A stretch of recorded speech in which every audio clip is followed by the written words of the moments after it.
vamos dar continuidade à abordagem no aulão, né, de Direito Penal. Esse aulão aí para você, para te ajudar, para te dar mais conceitos aí, para quem vai fazer a prova para delegado de polícia do estado do Paraná, não só na primeira fase, né, essa primeira fase objetiva, provas de questões de múltipla escolha, como também a prova subjetiva ou na prova dissertativa, né, onde a pessoa o candidato vai expor com mais clareza até do que na prova objetiva, e vai utilizar esses conceitos que estão sendo passados nesta aulão de véspera, né, que é de muita importância, até para o aluno fixar e até relaxar, verificar que ele já estudou esse tema, agora é uma questão de revisão. Nós estamos na segunda parte de Direito Penal, parte geral, nós estamos dentro da teoria do crime, né, a teoria do delito. Dentro da teoria do delito, nós fazemos uma análise, né, ou o conceito analítico de crime. Dentro desse conceito analítico de crime, né, nós temos que ver o fato típico, que é o primeiro pedaço do crime, e temos que ver também a antijuridicidade, que é o tema desta aula. Então veja, entramos então na teoria do crime, dentro da teoria do crime, fato típico já foi verificado, e agora estamos estudando aí a antijuridicidade. O que é antijuridicidade? Muitas vezes a gente decora as palavras, né, sem prestar atenção no que está decorando. Antijurídico é ser contrário à lei. É uma conduta antijurídica, quer dizer, uma conduta contrária à lei, antijurídico, que também é conhecida como ilícita. São sinônimos. Antijuridicidade e ilicitude são palavras sinônimas. Você pode usar e você vai encontrar isso nos manuais, vai encontrar isso aí na doutrina, usada de maneira sinônima. Ou seja, quando eu disser aqui antijuridicidade, eu também estou me referindo à ilicitude. Antijuridicidade seria a contrariedade daquela conduta às normas. E aqui, no caso, as normas penais, que nós estamos analisando a antijuridicidade penal. Então, quando se diz que o fato é típico, nada mais é do que você pegar um fato que aconteceu na vida real, trazer ele para o mundo jurídico. Muito bem. E agora, neste segundo momento, analisando a antijuridicidade, nós vamos ver se, ao trazer essa conduta para dentro do mundo jurídico, se essa conduta está de acordo com a lei ou está contrariando a lei. Então, aquela historinha, né, como exemplo, o cara vai para a rua com uma arma na cinta, encontra a vítima, saca a arma e efetua um disparo. A vítima cai morta.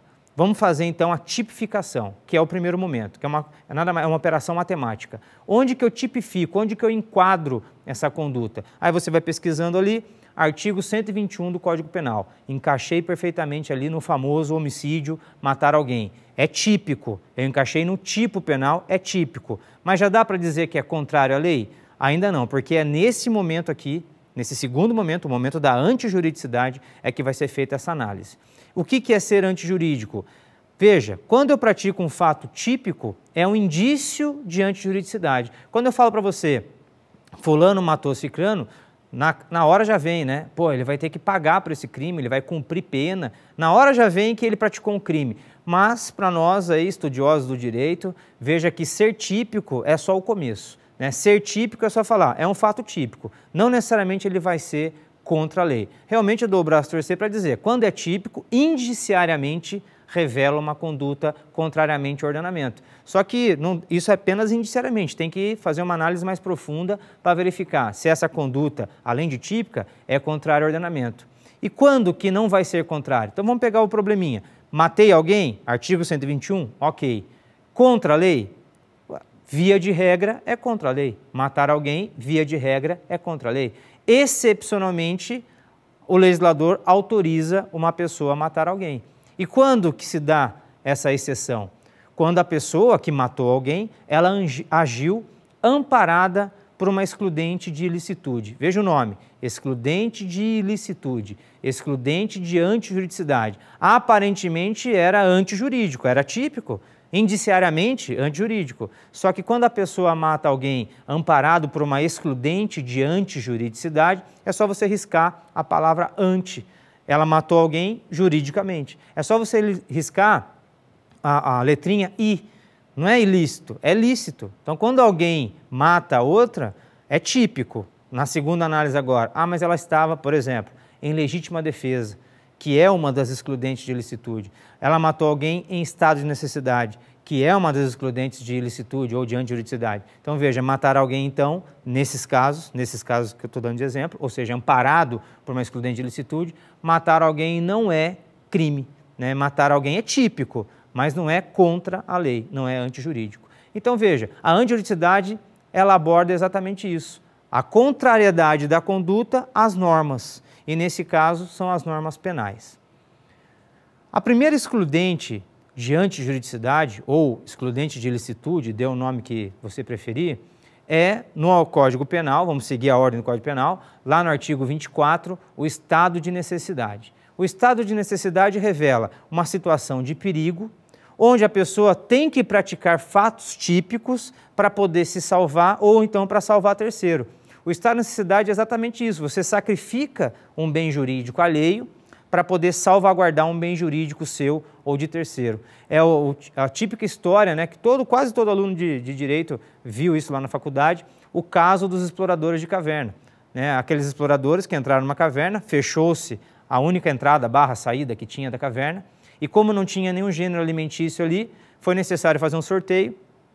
Esse que foi sorteado acabou sendo morto pelos demais. Então analisa, é fato típico, é artigo 121. As outras pessoas que estavam na caverna praticaram matar alguém.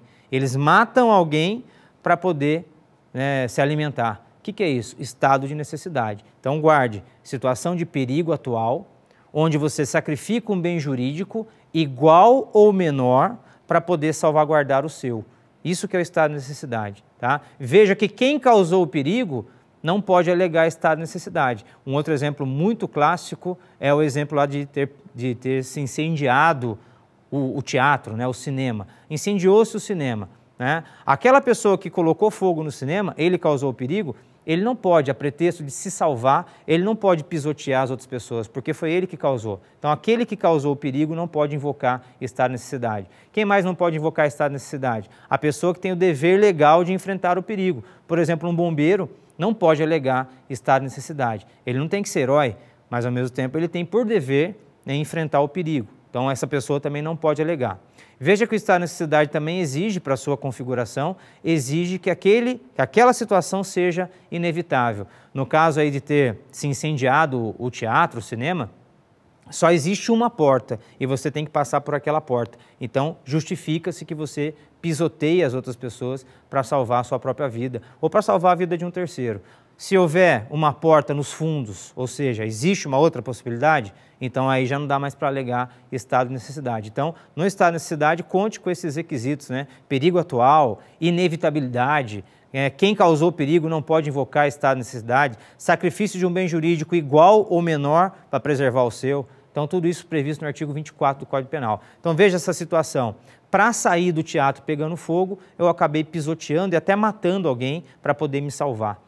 É fato típico? Sim, matar alguém, inclusive com dolo, eu fiz aquilo com intenção, é fato típico. Mas não é contra a lei, porque ao agir assim eu estava amparado pela excludente de ilicitude chamada estado de necessidade, considerando que não fui eu que coloquei fogo no teatro. Legítima defesa seria a segunda excludente de antijuridicidade. O que é a legítima defesa? Aliás, é a excludente de antijuridicidade mais conhecida que tem, a pessoa que age para se defender. Então, qual é a diferença? E o examinador ele cobra muito isso, a diferença entre estado de necessidade e legítima defesa. Vou citar algumas aqui. No estado de necessidade, a gente fala de perigo atual. Eu dei exemplo aqui, pegar fogo no teatro, eu dei o exemplo aí do caso lá dos exploradores de caverna, situação de perigo. Na legítima defesa, o que configura a legítima defesa é uma agressão humana injusta. É você estar sendo agredido injustamente por uma outra pessoa. Isso caracteriza a legítima defesa. No estado de necessidade, perigo atual. Na legítima defesa, agressão existente já ou ainda iminente. A agressão atual ou iminente, ou seja, basta haver um esboço de agressão que eu já estou autorizado a me defender, inclusive usando de violência, se for o caso. Uma outra excludente de ilicitude, exercício regular do direito. Veja que o exercício regular do direito, ele não tem previsão, ou melhor, ele tem a previsão no artigo 23, mas não tem especificação. O legislador ele cuidou de especificar apenas o estado de necessidade, no artigo 24, ele também especificou a legítima defesa no artigo 25, E quando chega no exercício regular do direito e quando chega no estrito cumprimento do dever legal, que são as duas excludentes previstas também no artigo 23, mas apenas mencionadas, citadas no artigo 23, ele não especificou. Ele diz o que é o estado de necessidade com todas as suas características, ele diz o que é a legítima defesa com todas as suas características, e ele deixou de explicar o que é o exercício regular do direito. Então, o que a gente tem aqui no exercício regular do direito é uma construção da doutrina e da jurisprudência. Costumamos usar como exemplo aí no exercício regular do direito as lesões no esporte, por exemplo, né? As lesões no esporte. Veja lá uma luta de MMA, você vê lá os dois, um batendo na cara do outro, várias lesões corporais. Então pense, é fato típico? Sim, artigo 129, né, lesão corporal. Mas é contra a lei? Veja, você acha que uma atitude contra a lei ia ser televisionada, inclusive ia ser incentivada? Então, claro que não. É típico, é lesão corporal, se encaixa no artigo 129, mas não é contra a lei, considerando que a luta ela é devidamente regulamentada. Veja, exercício regular vem de régua, vem de regra. Então, quando a pessoa age dentro das regras do esporte, apesar de praticar fato típico, até mesmo no futebol, por exemplo, estando dentro das regras do esporte, ela pratica fato típico, mas ela está amparada pela excludente do exercício regular do direito. Quando aquele famoso boxeador comeu um pedaço da orelha do outro boxeador, ele saiu das regras do boxe e, portanto, ele vai responder pelo excesso. E é uma matéria muito importante aqui nas excludentes, o excesso, né? Aquilo que for além do exercício regular do direito responde por excesso. Aquilo que for além de uma legítima defesa, repelir injusta agressão humana, acaba respondendo pelo excesso. Aquilo que for além do necessário no estado de necessidade, acaba respondendo pelo excesso. Então não vai ser diferente aqui, né? Você está amparado pelo exercício regular do direito desde que você esteja dentro das regras, né? No caso aí, as regras de esporte são os exemplos que nós mais utilizamos. Estrito cumprimento do dever legal é mais uma excludente, e é a última pelo Código Penal, o estrito cumprimento do dever legal, que também não existe uma especificação sobre essa excludente. Então, tudo que nós temos ali, ele é montado em cima da jurisprudência e da doutrina. O estrito cumprimento do dever legal, que deve ser aplicado aí a determinados agentes públicos que, no exercício do seu dever, eles tenham que usar de força. Exemplo, policiais. Você aí, futuro delegado de polícia, que muitas pessoas acreditam que seja uma atividade burocrática, e não é, né? No estado do Paraná ou em qualquer outro estado, você vê o delegado de polícia atuando na rua também. Então, por vezes, por exemplo, para dar cumprimento ao mandado de prisão, né? O delegado de polícia tem lá em suas mãos um mandado de prisão. Ele vai dar cumprimento a esse mandado. Se a pessoa que vai ser presa resistir à prisão, o próprio Código de Processo Penal autoriza o uso da força. Veja, ele pratica, o delegado de polícia, o policial, ele pratica lesão corporal, né? Ele pratica ali um constrangimento que seja, só pelo fato de algemar, ele está praticando um constrangimento, mas veja que ele está amparado pelo estrito cumprimento do dever legal. E é bom o aluno sublinhar, estrito. Aquilo que for além do que a lei autoriza, no uso da força, por exemplo, ele vai responder pelo excesso também. Então veja que o estrito cumprimento do dever legal é a excludente que ampara muitas vezes aí a atitude dentro da lei de policiais, né? Costuma-se dizer, inclusive, que é a excludente dos policiais, o estrito cumprimento do dever legal. E o detalhe é que a lei não cuidou de especificar.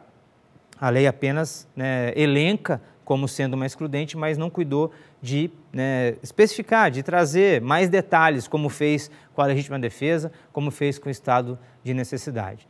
Então, essas excludentes, né, previstas no Código Penal, artigo 23, prevista genericamente, artigo 24, a previsão para o estado de necessidade, e o artigo 25, a previsão para a legítima defesa, elas, diante de um fato típico, elas simplesmente dizem, olha, é típico, mas não é contrariamente à lei. Além dessas excludentes de ilicitude previstas expressamente no Código Penal, nós temos uma construção da doutrina e de jurisprudência. Também funciona como excludente de ilicitude o consentimento da vítima. Em algumas situações, a vítima consente que aquilo ali seja realizado. Um exemplo, apenas para ilustrar, né, para você guardar, o direito penal é bom você trabalhar com exemplos, seria o caso de uma tatuagem, né? Vamos imaginar uma tatuagem. O tatuador, ele está praticando lesão corporal? Está. Mas a vítima consentiu. E neste ponto, qual seja, uma pequena parcela da sua integridade física, isso é disponível. Então, se o objeto for disponível e a vítima consentir, funciona, segundo alguns autores, como uma causa supralegal de excludente da ilicitude. Supralegal porque não tem previsão na lei. Então, o consentimento da vítima entrando também como excludente de ilicitude excepcionalmente. Bom, passaremos agora à análise do terceiro ponto, né, dentro da teoria do crime, que é a análise da culpabilidade. Importante o candidato lembrar o que compõe a culpabilidade, quais são os elementos da culpabilidade. A culpabilidade, para dizer que alguém é culpável, você tem que encontrar naquela situação a imputabilidade, a potencial consciência da ilicitude e a exigibilidade de conduta diversa. Ou seja, isso que compõe a culpabilidade. Para eu poder passar pela primeira análise, é fato típico? Operação meramente matemática. Pega a conduta e encaixa em algum tipo penal. É típico. Passa agora pela segunda análise. É contra a lei? É antijurídico? Aí você fala, bom, é típico. Está amparado por legítima defesa? Não. Está amparado por estado de necessidade? Não. Está amparado por exercício regular de direito ou estrito cumprimento do dever legal? Também não. Não tem nenhuma excludente? Então é típico e é antijurídico. Agora a gente vai para a terceira análise, que é a análise da culpabilidade. E o que exige, né? A culpabilidade exige a imputabilidade, ou seja, ele tem que ser maior de 18, porque no Brasil nós adotamos aí a inimputabilidade penal para aqueles que não tenham completado ainda 18 anos. Ele tem que ter conhecimento da ilicitude, potencial conhecimento da ilicitude. Isso tem a ver com discernimento, né? Ele saber que aquilo que ele está fazendo, né, ou o resultado da lei advindo, é algo ilícito, é algo que contraria a lei. Tá? Isso também é exigido, ele tem que ter discernimento. E ele tem que ter livre-arbítrio. Se ele pratica uma conduta coagida, por exemplo, não há que se falar em uma conduta culpável. A pessoa não é culpável, ele fez aquilo coagido. É o que no vulgarmente se diz, mas a culpa não é dele. Se eu coloco uma arma na cabeça de uma pessoa e mando ela praticar um assalto, todo mundo já vai julgar, né, aquele senso comum de justiça, a culpa não foi dele, ele fez aquilo coagido. Então esses são os três elementos da culpabilidade: imputabilidade, potencial consciência da ilicitude e exigibilidade de conduta diversa. Dentro da culpabilidade, vamos analisar o que exclui a culpabilidade, né? Eu falei ainda há pouco de excludente da ilicitude, segundo momento. Agora nós estamos no terceiro momento, excludente da culpabilidade. E aí nós teremos, né, uma primeira excludente, que é a excludente da inimputabilidade. Já neste ponto, uma divisão. Você tem dois tipos de inimputabilidade. Inimputabilidade pela menoridade. A pessoa que é menor de 18, ela é inimputável, portanto, ela é inculpável e, portanto, ela não pode receber pena. Vamos tratar a culpabilidade neste momento como sendo um pressuposto para a aplicação da pena. A pessoa culpável recebe pena, a pessoa inculpável não recebe pena. E veja que o menor de 18 anos, segundo aí o Estatuto da Criança e Adolescente, ele não recebe pena penal. Não é redundante falar isso, porque nós temos diversas penalidades, né? Ele não recebe pena do direito penal. Ele recebe, o menor de 18, medida socioeducativa, lá do Estatuto da Criança e Adolescente, porque ele é inimputável. Da mesma forma, é inimputável a pessoa que é doente mental e que no momento da conduta não entende o caráter ilícito do que estava fazendo. Vou repetir, doente mental e que no momento da conduta ele não entendia o caráter ilícito do que estava fazendo. Trata-se aí da excludente de culpabilidade pela inimputabilidade da doença mental. A pessoa ela é acometida, né, desse fator biológico, que é ter uma doença mental, e também do fator psicológico. No momento da conduta, ela estava surtada. Então veja que não basta só ter a doença mental. É necessário que a perícia, né, o laudo me diga que ele tem a doença mental, esquizofrenia grave, um exemplo. Tá? E que no momento em que ele praticou aquela conduta, tida como ilícita, ele estava num surto de esquizofrenia. É bom dizer que nem toda doença mental deixa a pessoa plenamente, né, durante todo o tempo, ela fique inimputável. Né? Existem os chamados episódios de clareza, né, onde a pessoa ela está agindo como uma pessoa normal, ela tem o raciocínio como uma pessoa normal. E de repente acontece lá dela entrar num surto, no caso aí da esquizofrenia. Então o laudo vai ter que me dizer que tem a doença mental, fator biológico, e que no momento que praticou a conduta, ela não entendia o caráter ilícito do que estava fazendo. Leia-se, estava surtado. Aí sim, juntaram esses dois requisitos, eu posso dizer que ele é inimputável e não vai receber pena, vai receber medida de segurança. Né? O inimputável, maior inimputável, não recebe reclusão nem detenção, ele recebe medida de segurança, qual seja, né, tratamento ambulatorial ou ainda internação. Mais uma excludente da culpabilidade: coação moral irresistível. Coação moral irresistível. Não confunda com a coação física. Aliás, é uma pergunta de concurso também. Coação física: alguém pega meu dedo, forçosamente coloca no gatilho, contra a minha vontade e puxa para trás. Isso é coação física.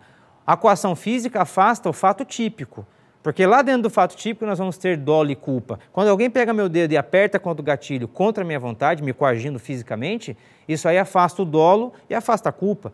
Portanto, afastou a conduta, afastou o fato típico, o primeiro elemento que nós vimos do crime. Nesse caso aqui, a coação não é física, a coação é moral, né? É a violência moral, é a ameaça. É o caso lá do gerente do banco que recebe uma ligação dizendo: olha, a sua família está sequestrada, vá até o cofre e tire de lá todo o dinheiro, né? Caso você não haja assim, eu vou matar a sua família. E ele pratica esse fato típico, antijurídico, só que ele está amparado pela coação moral irresistível. Veja, eu não posso exigir dele que ele age de uma outra maneira que não seja aquela, né? Que ele simplesmente fale, não vou fazer, e aí vai ter a família morta. Então, quando ele age coagido, afasta a sua culpabilidade, porque ele está se amparando na coação moral irresistível. Outra excludente de culpabilidade: obediência hierárquica. A pessoa que está cumprindo uma ordem e essa ordem ela é aparentemente ilegal. É uma ordem que simplesmente ela é uma ordem como outras que ela já recebeu inúmeras outras vezes. Exemplo lá do oficial de justiça que recebe um mandado de despejo e vai cumprir esse mandado de despejo em obediência hierárquica. Realiza o cumprimento do mandato e só depois é que se descobre que esse mandado era um mandado forjado por um juiz que queria se vingar, alguma coisa nesse sentido. Veja que, se eu contar isso para uma pessoa leiga, ela vai dizer, mas a culpa não é dele, ele só fez o que tinha que fazer. Aí que entra a questão da obediência hierárquica, que é um tema atual, inclusive está sendo discutido, né, vem sendo discutido já há anos, em razão, um exemplo do massacre lá do Carandiru. Os policiais que ali agiram em obediência hierárquica, ou eles extrapolaram a obediência hierárquica, é isso que se discute, é um dos temas que se discute no famoso massacre do Carandiru.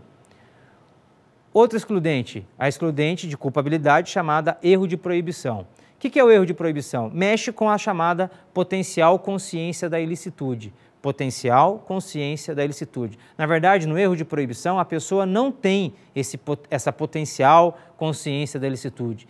Falando em outras palavras, ele não tem conhecimento que aquilo que ele faz é errado.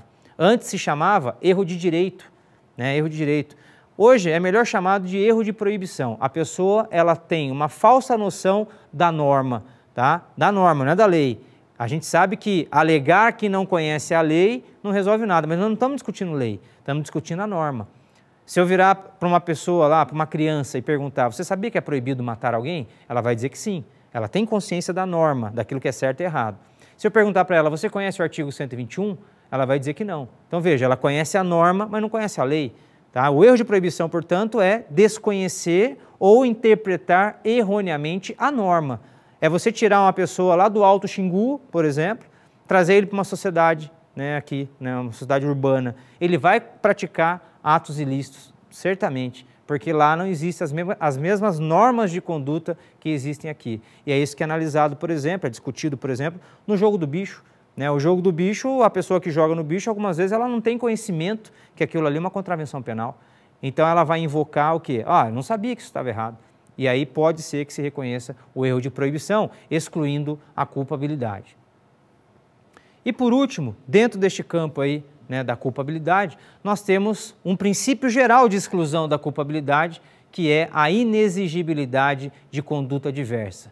Veja que nós não temos previsão na lei, né, como previsto ali nos artigos 20 e 21, que é onde normalmente o direito penal vai tratar isso aí, nós não temos essa previsão de uma exclusão explícita na lei, mas a doutrina e a jurisprudência aceitaram a inexigibilidade de conduta diversa como sendo uma excludente genérica de culpabilidade, um princípio de exclusão da culpabilidade. É o argumento usado, por exemplo, no aborto do feto anencefálico. Eu não posso exigir que aquela mulher carregue uma criança dentro do seu ventre sabendo que a vida é inviável. Tá? Eu não posso exigir que aquela mulher leve a gestação a termo. É inexigível que essa gravidez seja mantida. E com base nisso, né, o aborto do feto anencefálico vem sendo concedido aí os alvarás judiciais ou até mesmo se definindo pela absolvição, né, em situações onde já ocorreu mesmo sem alvará. A inexigibilidade de conduta diversa, portanto, como um princípio geral de exclusão da culpabilidade.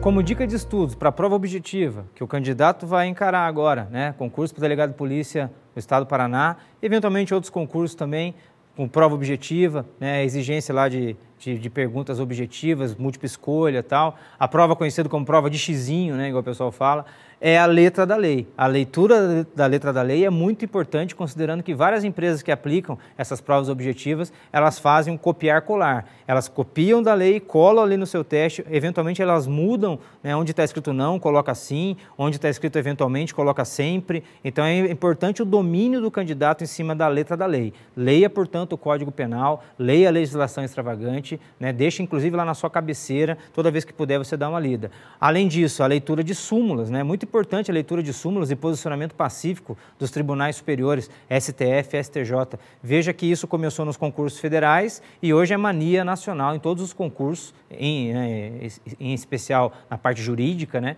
exigir conhecimentos do candidato com relação a súmulas e a entendimentos pacíficos de STF e de STJ.